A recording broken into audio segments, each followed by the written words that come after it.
All right, today let's jump into a project analysis that I think you guys are going to love. It is Tezos. We like to do these deep dives from time to time, and the concept behind it is to really take a look at where the project is, how it's moving along, what kind of partnerships, all those kind of things that help you guys make decisions on maybe how you're doing investments or looking at projects to support in the blockchain. My name is Paul Barron. Welcome back to TechPath.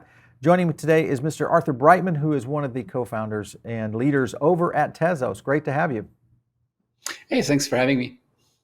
Excellent. Arthur, we've had you on the show before. It's been good. I think it's been a while since we've really talked or had a chance to talk about where Tezos is right now. You guys have been making some news here recently, but for our viewers, maybe they've never had a chance to really understand the framework and what Tezos is trying to achieve. If you could kind of give us a rundown on that. Absolutely, thanks. So Tezos is it's a blockchain platform in the same vein as other projects like Ethereum, for example. It's also a cryptocurrency. So you can build smart contracts, build application. It's an open source project. Anyone can come in and contribute to Tezos, but it really embodies it in the sense that if you come and contribute to Tezos, not only, it's not just modifying a source code, we actually have an upgradable platform, meaning that the blockchain itself, the one that runs, the one that everyone uses, can have new versions of it. And it doesn't work with hard forks. It works with an internal governance model, which means that the validators of Tezos, the holders of Tez, participate in a governance, and every change to the platform is approved by vote of the token holders. So that means that anyone can come in and participate in the governance, propose upgrades to the chain. Arthur, talk to me a little bit about where you see applications of Tezos being utilized or potentially utilized as it sees its, kind of evolution become, more of a mature blockchain component. Where do you see Tezos being used most? Well, we've seen a lot of growth in the application usage over the past year. I think in the month of January of 2021, there were 150,000 contract calls, and in December, there were over 6 million. So it's been a massive year of growth in terms of smart contract applications. And that growth has been driven primarily by NFTs, and second by DeFi. So in terms of NFTs, we've had a lot of cool projects. Hiketnunk.art, which is a platform for artists to create NFTs. There's the marketplace called object.com, Calamint. So lots of NFT projects. Also some NFT projects from large brands like Red Bull Racing, McLaren, Ubisoft. So that's been a major source of growth.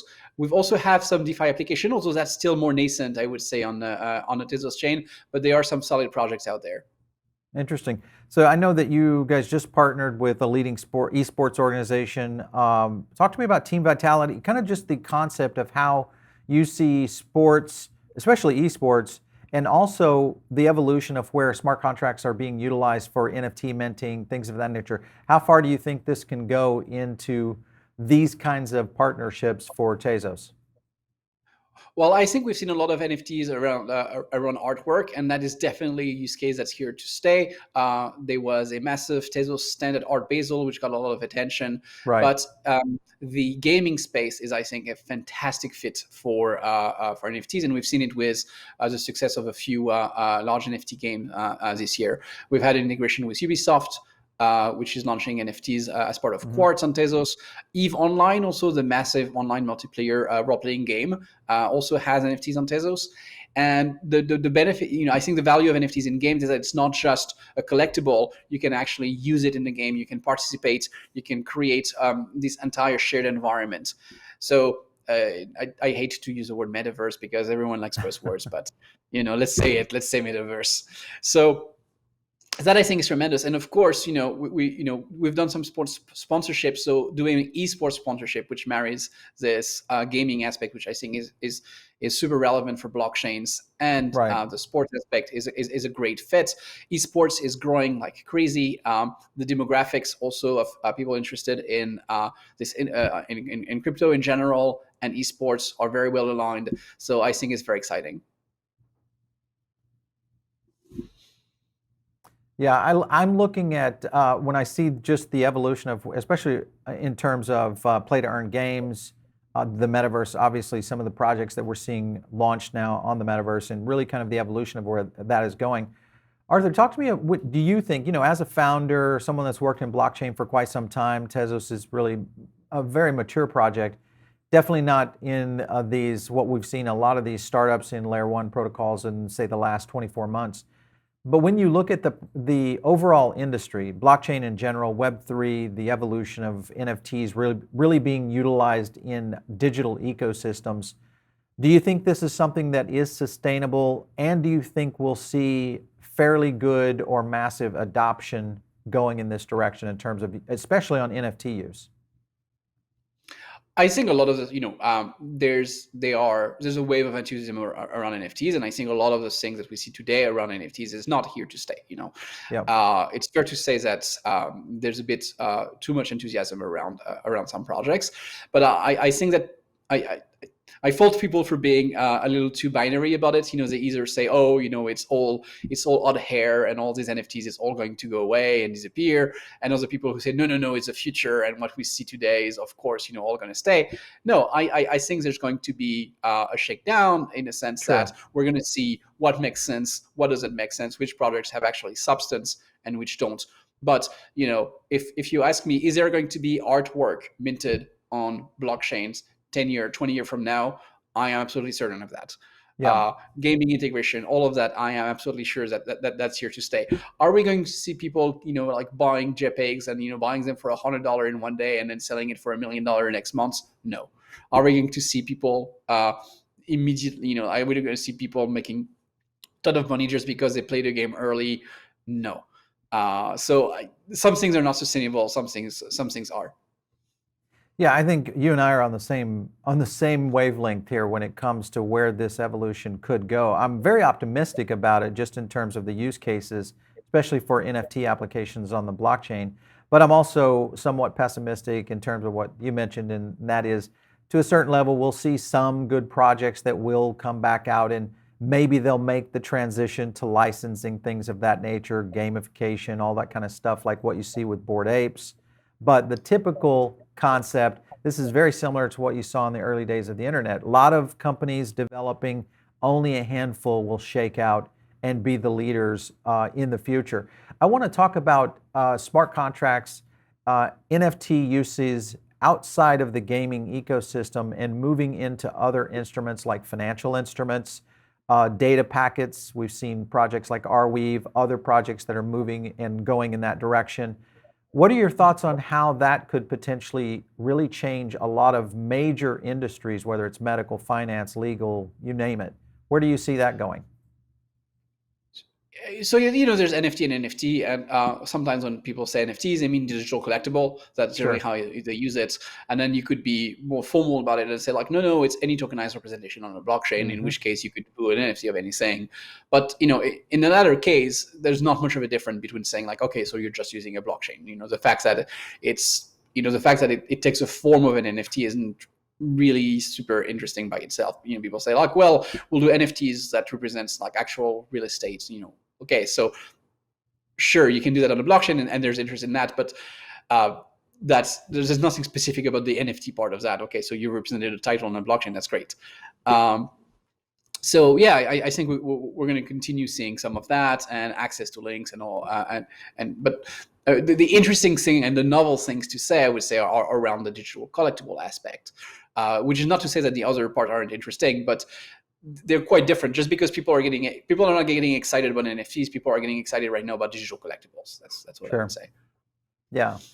Okay, so let's talk about the transition that is occurring in the gaming industry, especially when we see the evolution of AAA gaming, what we've seen in terms of Web 2 or traditional gaming that has kind of born out of all these great studios that have built a massive industry in terms of the gaming population, both on players as well as the number of games and ecosystems that are out there. A lot of that with what we saw at CES this week with NVIDIA talking about their Omniverse, the evolution of chips, and really kind of this movement toward trying to go in-game with other things that would move toward in-game asset collection, all those kind of things, possibly without blockchain. Do you feel like there could be an emergence of two different industries when it comes to gaming, meaning blockchain layer games and then traditional layer games that are using different protocols for in-game asset collection, collectibles, things of that nature. Thoughts on that? Sure, and there are many virtual reality worlds that exist today, and almost none of them use a blockchain, and which are big and thriving. And you would have to tell Second Life, for example, that oh, you can't do this without a blockchain. No, of course you can. The question is that does it add value for the user to be on a blockchain? And I think it can add value in several ways. One is that it can increase confidence in the ecosystem, in a sense that what I have a slightly stronger claim in what I own than if it were just on some company's server. And we had a tremendous demonstration of that on the Tezos ecosystem. One of the largest art collection websites shut down on Tezos. Mm-hmm. The developer who was behind it said like, I'm done, pull the plug. And the site was back up in an hour. And the reason for that is the code was open source. All the assets were on IPFS. All of the NFT were on chain. So it was just back up right away. And that, I think, is the power of Web3. And that is valuable to users. If I'm a creator and I'm going to be part of some virtual environments and I'm going to be creating things, doing things, I don't want to be beholden to just one party who could take it all away. So it's going to add value if users demand it. If users say, I want to have these guarantees, I want to know that you're building on something that you don't control, then it can add a tremendous amount of value. But we'll see, and it depends. I would say if it's a very light thing and it's not very serious and people just enjoy it, maybe they might not really see the value in having the NFTs. If they are actually pouring hours and hours of time, and you see games which have this very, very high level of engagement with players spending on average 10 hours a week on this game, or 10-20 hours, I think those players are going to care about having Right. NFTs. The other aspect is interoperability. So you have this environment, you have NFTs, but all of a sudden making them on a blockchain makes it very easy for people to interact with them, so they can be used in other environments, so they can be used online, so they can be used with display status, so they can connect to secondary marketplaces. Mm-hmm. So the fact that you kind of open up your ecosystem is another value that comes from tokenization. Yeah, I think that's probably the killer app right there, is the interoperability. And we've talked about this on the show before, is just the ability to take something that can be minted into a virtual world and then utilize cross-chain or even cross-platform into a variety of different application uses, because you could see things both on games, into a collectible, into a comic series, into other apps, other websites, as we start to see new innovation really happening in the blockchain when people looking for content, because this is going to give way to the creator economy, which is kind of already started to a certain extent. When you look, Arthur, when you look at the creator economy, artist, et cetera, whether it's music, physical art or general art that's moving into this space and becoming collectible, and then you see the gaming category over here that is generating digital assets on the fly, whether it's land, assets that are used for in-game accomplishments and play. Where do you see those two categories? Because I feel like there could be a hybrid between those two for when we see metaverse applications in use. Mm-hmm. But do you see one category doing better than the other in the next, say, 2 to 3 years? I think the more blockchain native and the more digital things are, the better they're going to the better they're going to do, because there's less friction, and also because it's completely novel. There was no good way to own meaningfully digital artwork piece before, whereas there are many ways you have to own again a piece of real estate, or in which you can have access to an online chat room. So I would say the applications which are really unique to the blockchain space and which are really enabled by the blockchain space, as opposed to maybe slightly improved by the blockchain, are the ones who are going to be dominating. Interesting. I would have to agree with that. Kind of the native aspect of it. You're right. It does give way to so many use case benefits, and you're not trying to recreate something then just kind of tokenize it. And I'm kind of curious as to what markets are going to probably go in that direction, because we see a lot of people here, of course, on our show, innovators, developers, and founders that are really looking at all these different categories out there for tokenization. Is there any real world tokenization category that you say, or maybe are looking at, that could eventually make that leap into the metaverse or into gaming ecosystems or in other types of elements where blockchain is being utilized? Is there any particular category you're looking at, maybe real estate, something like that? Yeah, so I don't know if there's a very big difference between saying I'm making a real estate transaction and I can use it in a game. If you're buying a house, I don't think you're necessarily thinking about how cool it's going to Sure. be to use it in a game. But one where we might see integration would be digital twins. So one of the known use case for NFTs is authenticity.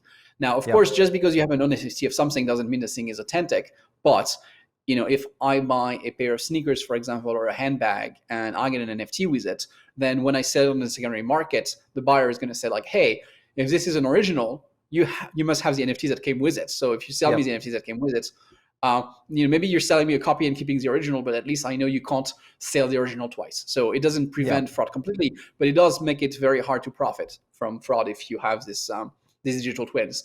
Can you take this digital twin into a metaverse and, for example, you bought this nice luxury handbag and now you display it?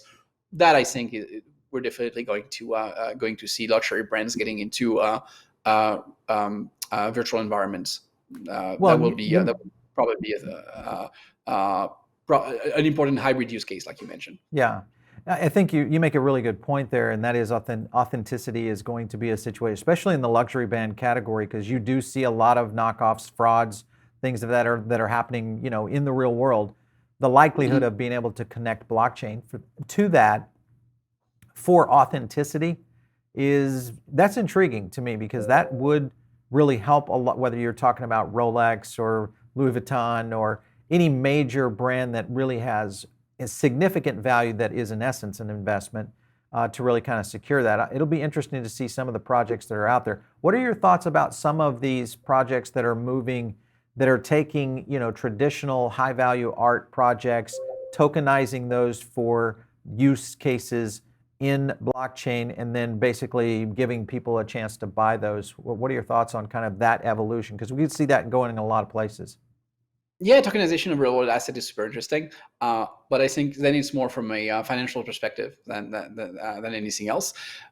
There are many assets today that you can very easily access through capital markets, but there are many assets which you can't, Hmm. because there's just no infrastructure for it, or the cost for doing it is very high.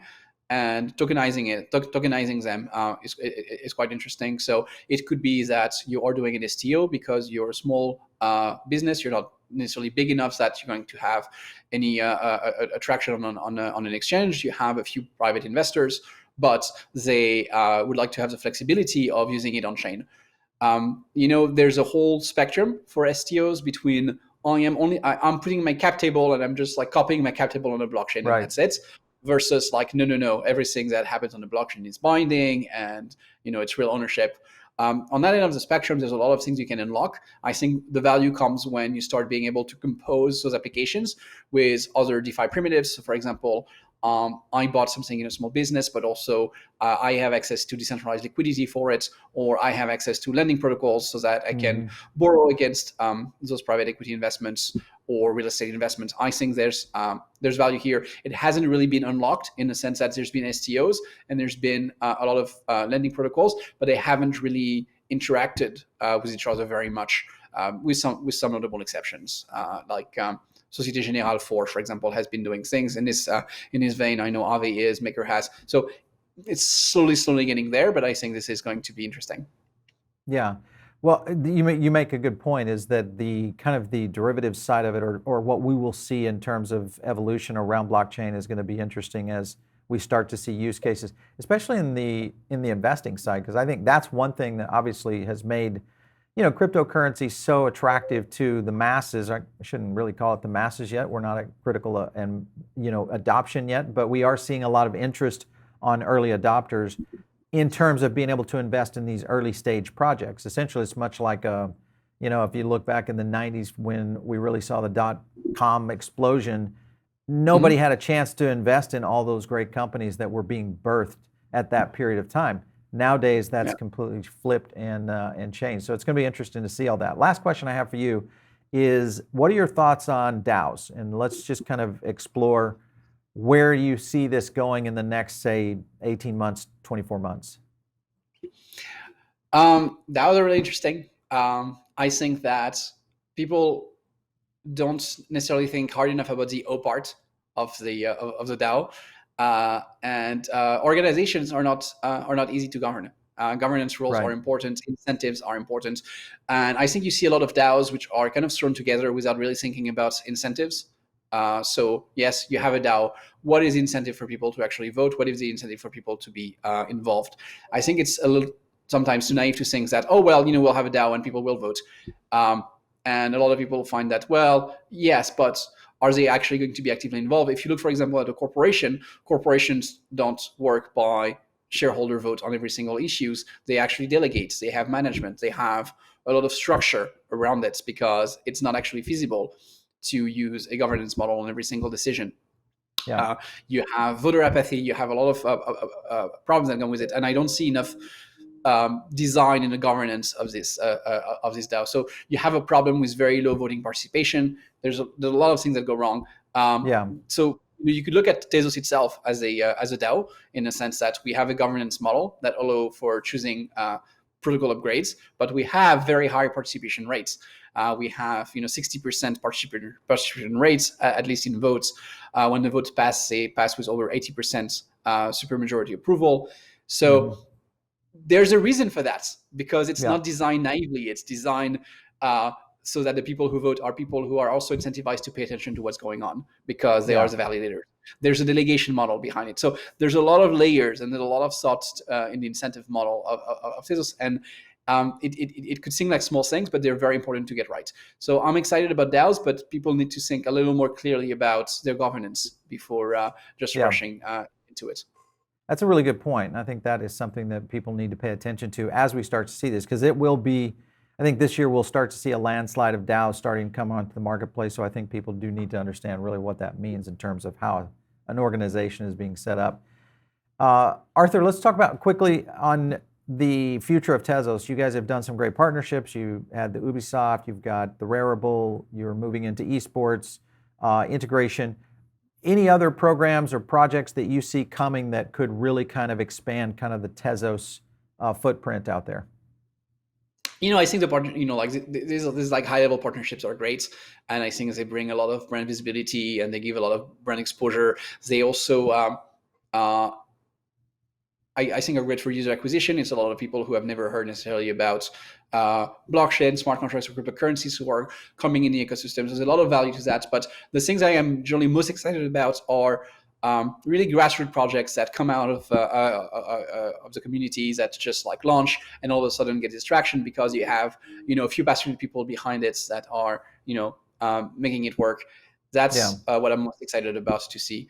There's a lot of interesting primitives we have in the DeFi space. We have a lot of I like to say that we have the assets in terms of NFTs. We have some of the best art around all blockchains on Tezos.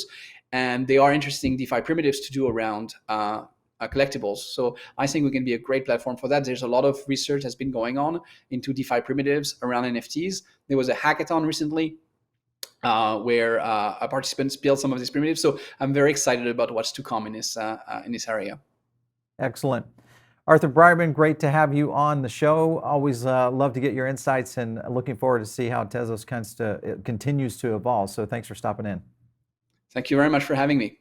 Excellent. All right, you guys are listening in over on the podcast right now. Thanks for tuning in to this great interview. But the real cool part is you can jump over to the YouTube channel.